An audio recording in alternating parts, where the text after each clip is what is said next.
Trump administration's latest move, which is yet another effort to block H-1B visas and block those who are most deserving. And yet again, it's actually being done in a manner that is almost symptomatic of Trump 2.0, creating nationalist barriers, all while pushing pro-business rhetoric.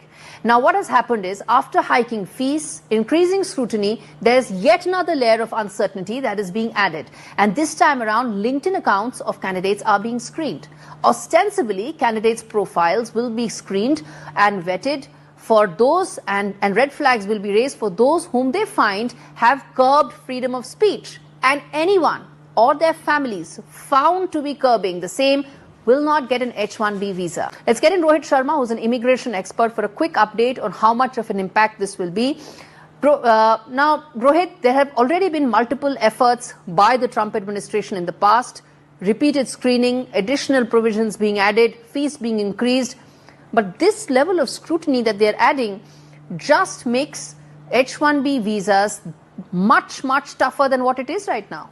As far as the intent is to suppress the voices against anything that America is doing, then we can question this very move. But as far as the intent is to ensure that the legal compliances are followed and the fraud is not happening, this new directive and the discretionary power that is given to the visa officer, I would like to believe that it is more on the line that they want foreign workers, surely, but they don't want fraud. They want talent, but they don't want trouble. Defines that, because that is where the real problem is. Too much of discretionary power to those who will be vetting these applications means it is their personal decision and discretion that will actually apply, no standardization. Yes, too much of discretionary power given to anyone actually will lead to judgments, which again cannot be challenged. So what happens, with these kind of announcements? As an applicant, you start thinking whether you should apply or not, or you start fearing refusal more than anything else. And getting into someone's LinkedIn is almost getting into someone's, life. Like they are talking about not only of the applicant, but even if any of the family member is making any comment or anything is there, then again But when you talk about professional visas like H-1B, this kind of screening shouldn't take place ideally. So isn't this just too much of scrutiny and vetting that is taking place in the garb of protecting freedom of speech? Trump administration is doing everything it can to ensure it doesn't give visas. Yeah, that is there. But at the same time, Trump administration, I'm sure, is knowing it very well that 70 to 75% of H-1B visas across the world happens to India itself, right? And then Amazon, Google, Microsoft, these are the companies that are depending on this talent only.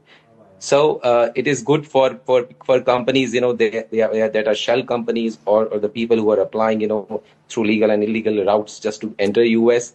But overall, they be rather mindful of these strategies at their end, because if they are coming up with these kind of news every second day, what they are doing is they are shifting the talent of India to some other countries, and also not the talent that India is possessing that is actually acquiring space in US. The US companies, in fact, have started looking for alternate destinations across the world. So it is not a very happy situation for Trump administration just come up and announce something like that. No. The Trump administration needs to worry about bigger problems, and this is going to lead to that bigger problem, which is when the same tech CEOs who were batting for him just 9 months back are going to come and say, where is my tech pipeline? You've completely dried it up because of these lopsided policies. I'm going to leave it there. Rohit Sharma joining us for that quick check of how this looks like as far as the immigration landscape in the US is concerned.